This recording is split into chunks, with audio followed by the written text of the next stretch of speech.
No. Fire. Fire them. Opeba umia. Ope kene Japan, Ope kwabene Japan, kwabene Japan.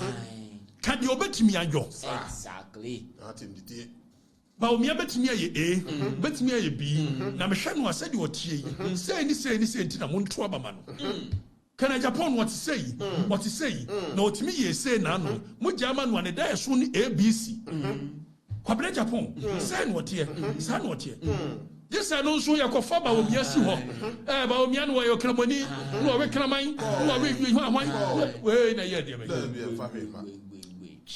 Nakana Japan, and on him Cassa, no, I dear bay, Me were honorable Kennedy, a compra con afa, me were Dr. Baumia afa, way and a baby, way and a baby. Ebusia, and no, and a maintain me who wants to be air coso. Ewo MPP, Amanyo Konimo, Ama, and Ram, the catcher will say. Abronye DC say we be or no akasa ni TV station I eye ohia TV it is already obeswesi honorable akompra kon Japan so enra mautie atenie exposes ene nsemo o ka kire eye honorable akompra kon Japan ema honorable so ede nsem bi ebetu dwa ni nyina no mautie enra na mprempren okatachie mensa afrifa ese sabi se omu enitiafo a ono okatachie mensa afrifa ewo ho se oba betia omu abusua wa fire ene abusua obia agene de onabo akompra kon Japan Dr. Baumia chese abronye DC next also be pakra de o se ompeso be hu nanim abusua pepiem na what is story no ase aha eye AG gossips feel free so we share wadwen e wo comment section no bia modern say wo be share ama onua bi nsa etumi aka meka for time heba mesha e de ama wo se eye malaria dura ebeboa atu malaria no ase ama wo na wanum ada ho betimi nso edidi akoye wadwuma sade yese na efata because utumi ye adwuma mpo enio na malaria achewa utumi enye adwuma pebito bebia eton enobia no obenya bi enti afa ye ndwudwam na yenwuram na ete story no ase enra okatachie mensa afrifa ede sembi ebetu dwa about ongoing beef between eye abonye DC ene honorable akompra kon Japan enye omunko na sense obehya miracle aboaje ekotena ha na otomane honorable Kennedy se Ernest Owusubempa enso kotena ha na ono so tomane Dr. Baumia eno ena okatachie mensa afrifa se onhye ema asefo emfo bi companyfo ese panyini entena fie ema asefo emfo na panyina otena fie ema mofra ewe na nka no yebu na kanfo a ono so eka ho bi enti sabre de obedudwa ensem abusua bia nya kase nche MPP so chen ye nyina da Fire. Enipa bi na atua price bia me abodi MPP efie no amutim no people have paid the price for Let them know. ba force akoto Kwame Nkrumah che ne ekoto jail Sapepepe. ye hwehwa na ne ehu no Fire. the case of Ria Koto Fire. NLM activities eno ne ne namu NLM no ye de ba ye de bebo UP ni mu ye de bebo NPP mu Northern People's Party e ba be for me UP tinkofobia tua Sapepepe ohene. afa manfo no ba Victor Osu watuaneka Abraham Ponsa watuaneka Jatoka Liu watuaneka Aji Antomo omo nyina ye bi Sapepepe. Sir Dr. Selby mo ade ba no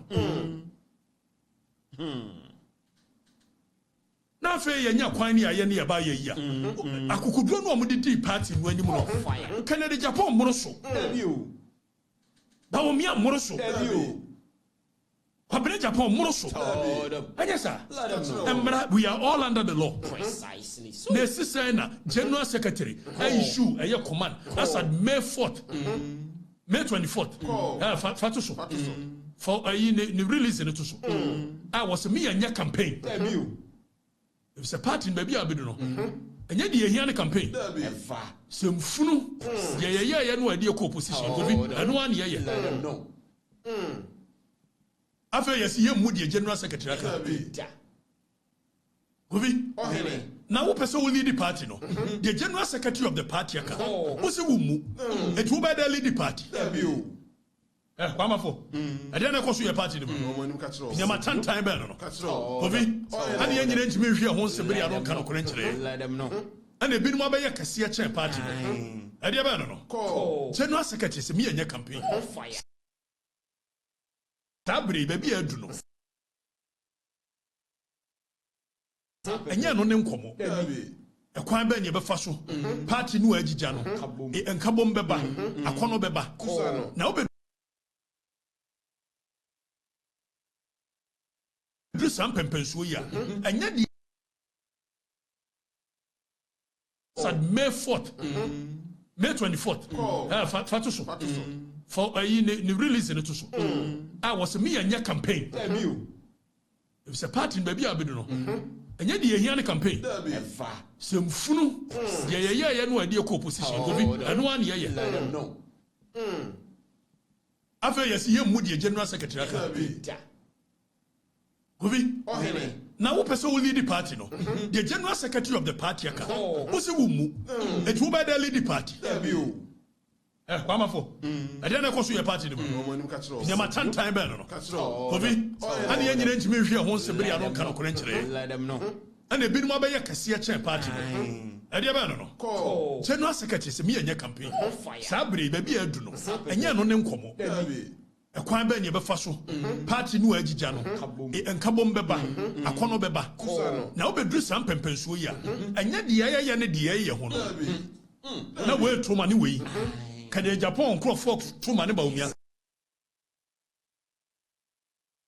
Bawumia nkurɔfoɔ troma ne Kwame Aborɔnyɛ so ɔmi aso nkɔ adidi ɔwusu bɛmpa na nafono hwea sɛ wɔn nso so ɔmi aso nkɔ adidi ɛdeɛ bɛɛ ne yɛyɛ ho no na munim kasa kyɛn hwan munim support kyɛn hwan yɛn nyinaa ne yɛyɛ sɛ baabi a yɛabɛduru yɛmmra down yɛnwene yɛnyɛ nhyehyɛeɛ party ne wɔ structures ɛwɔ mmara yɛnim ka ma yɛbie what mo se mo mpene monkɔle mo nkyirima ne mo supporters ne to order mo se mo mpene Bawumia nam ha Kwabena Japan nam ha hwan nam ha ɛdeɛ bɛɛ no no deɛ yɛnyɛ mmie yɛ kora no Katrina Feku me ama me no nam ha yɛ friend sɛ Hawa Kumse ɔno so me ma ɔmo nyina ma no ɔmo so nam ha ɛdeɛ bɛɛ no no na afei yɛ divide the party ne further into abyss ne yɛnka no korɛ nkyerɛ yɛ ne yɛ nyina hwɛ yɛ ho ne yɛ sɛ party no na party akɔ nkoguo mu aba no sɛ ne yɛ solve problem pani ne party ne obia mu obia ane yɛ nyina gum ne yɛ yɛ ho fi wɔyɛ didi wɔyɛ atam na wɔyɛ didi wɔyɛ atam ti yɛ ntimi nyɛ sober reflection kakra ɛdeɛ bɛ ne yɛ ho saa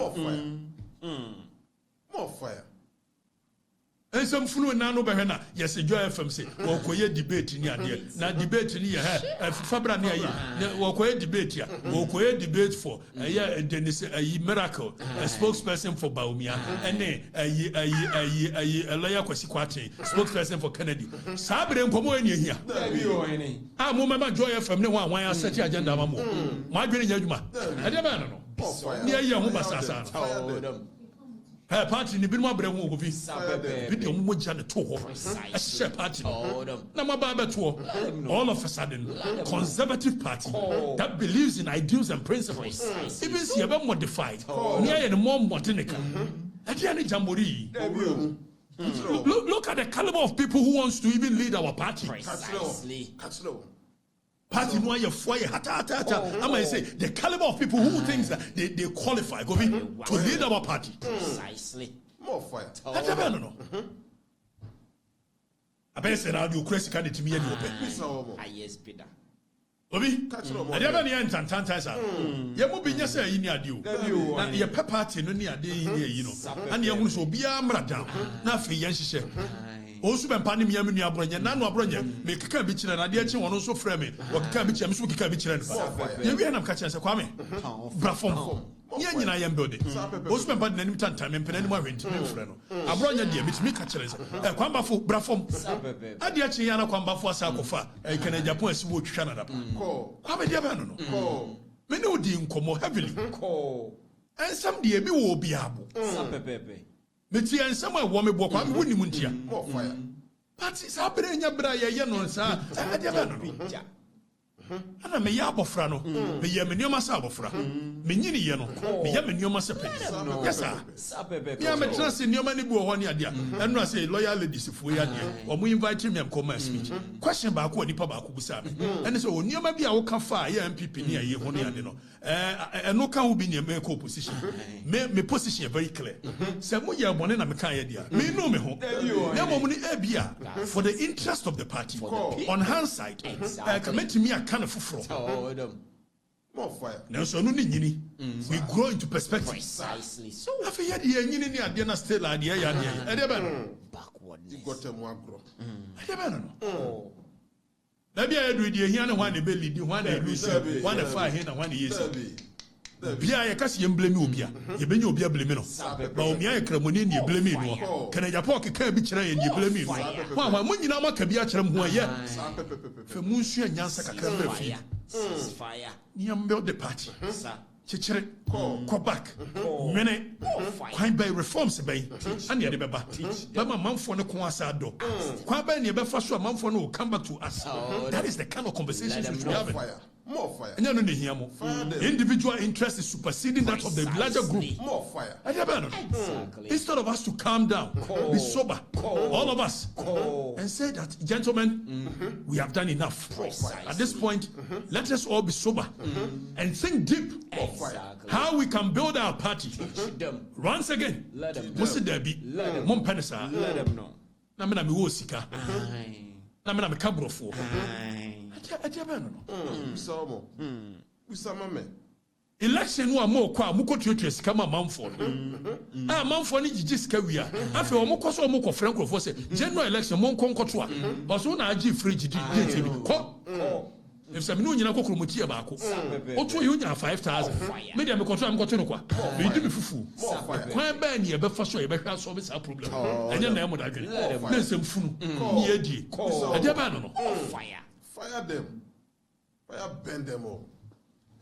Constituency ni sika de boy ho bra say yet wona ye wo aban mu na constituency executives be di dia wo mbenya adwuma ya yeso mo dwane be se ne ko sha buruchiri wa bra ye hioma mama campaign no kwan ba ne be fa so ideas and no hia at this point party ni ye co opposition 2 minutes aye so ye ni hwe enso mo ye galamse ni ade am ko ka mo se party hia ska party ni hefa na mo diska na ba ade ba nyama funu ni ye ne sa hey party nyam de awu me yes me me abebo mo no dia me takyo na msi enya hwe party ni nkabu mu dia me remfi you obi remfi na se mo ambaje de se me kasa mrante na maba wa ne mrazi sie ya obetwa mo mfia papa I'm telling you me enru ho ye nyina emra down let's calm down let's build a party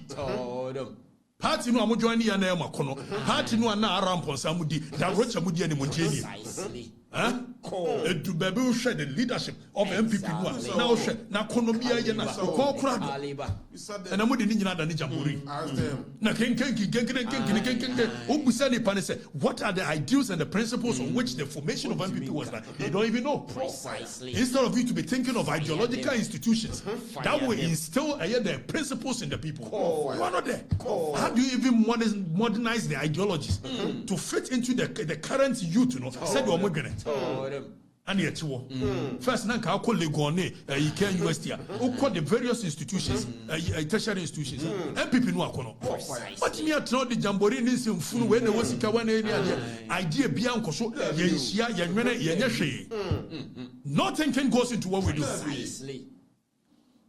I don't know what you're saying. Hey, when you're careful. More fire. Party you be adia. Obi adia. And wo bia wo mu percentage. So wo mu 100%. We mu 100%. Wo one am wo one. Fire. Fire them. Ope ba omi apeba omi. Ope kene Japan apeka kene Japan. Ope ayi kwabene Japan apeka kwabene Japan. Can you betimi anjo? Exactly. Nothing did. Ba omi abetimi aye betimi aye B na me hwe no asedi otie yi say ni ntina mo nto aba ma no Can Japan what say na otimi ye say na no mo jama no ne da so ni ABC kwabene Japan say no otie say no otie yes I know so yakofa ba omi asi ho ba omi an wo yokramani no we kraman no we hwan we na ye de be na kana Japan anonim kasa no aya dia bay mo nyan kwasesem no nyina ye nyan kwasesem ne teach them how to lead. General Secretary. Obia so nche party. Profo bi do moja na feli. Messi Ajahene. Sa time 1992. Monko busa kwasi oseje joso. Monko busa honorable kwasi oseje. Na omo nyina suro 96. So omo be call eye JJ Rollins. Ko busa Messi pa kwasi. Oni pa pani ko kwasi. Omo na so kwasi oseje nsa. E free joso. Joso dwabe. E de wo mo afiri eye joso ko fa nche po aso. Etia odo ye fe. E de wo mo abefa kubase. E wura mu duempo. Ebe fa no bo mu rambo mfatu asiwa. When in brown bray, or to the kind intercity in sweet more than what the Kosi was saying. Monko Busa Kosi was saying. The kind of sacrifices our fathers have done for this party. Fire them. No fire in Kwefifa. And they Ghana Yabon Samaranese, Koko a Greek and Yania. Monko Busa President Kufos, more fire in Kwefifa the day, a yes, I Koko a Greek and idea by. President Kufotiase, Obiako Busano. More fire. Former DC of a Jusugabe, ya in Kwefifa. Or not that they are Greek Koko, not idea by a President Kufotitu. That is the kind of sacrifices some of us, our forefathers, have contributed to our nation and the party. More fire. And you sit down and you keep on doing nonsense. Be careful. Catch them. Enti se omudi be ye adwuma no e na ye hyehye. Ai se omudi afutuo we no e be ye adwuma e na ye hwe because mo ye baako. Enti edenti na wose we yes me wo we afa enti mo anka mo ho amomu a mo be dem matimi akon na amoko no because opposition na se mo wo no enye easy o. Opposition na MPP e wom sisi ai no eje se omu ye baako because enema NDC fo no di gu akwan mu ene enema omu ye no. In fact, there's a dollar is say. And no ma Ernest Owusu Bempa ekotena eye Net2 TV a oka se the dollar no esia ba form no NDC for ebu oman no amache se ne yema hye no obi akura no fere JK ani agini di se obi ba JK kropa yara yon se no mkohia be obetwa om ye Messi ochi dollar pa no de akoto dem no alock me boa ni anim se dollar de why ne betimi ne dollar edi asie okroma why mumu why ne betimi ne dollar edi asie okroma eche oye obi ba JK enani me $10 some say person NDC for watch dollar ba for na me yemu ahye na ma ferry betimi ferry because enye normal MPP panie MPP panie ye economic lecture okroma na be bio mewa economic lecture said deal CD no the strategy 442 formation ni abo to 30 near the ato form and then hey the exchange rate to where the men go come sir na and then ema mo akwa mo gitu se nema bi a NDC for no eye no ebom ho enti se mo anka mo ho mo be den etimi aba betua form so ye de asumdwe na ye bo ho daro se de honorable Kennedy Akompreko Japan ka da bia no se asumdwe unity eno mom na ye hye se kro ye no ebe ye adwuma na MPP afa ne ntoma pa e de afra because watimi waka bi nyina no enkosi ba bia me wo we yafa na ye be kire mo na ye be mi sei party baako ebusa feel free na kire wadwen e wo comment section no we are modern se wo be share ama odua bi sa atumi aka aha eye AG gossips medin e de AG background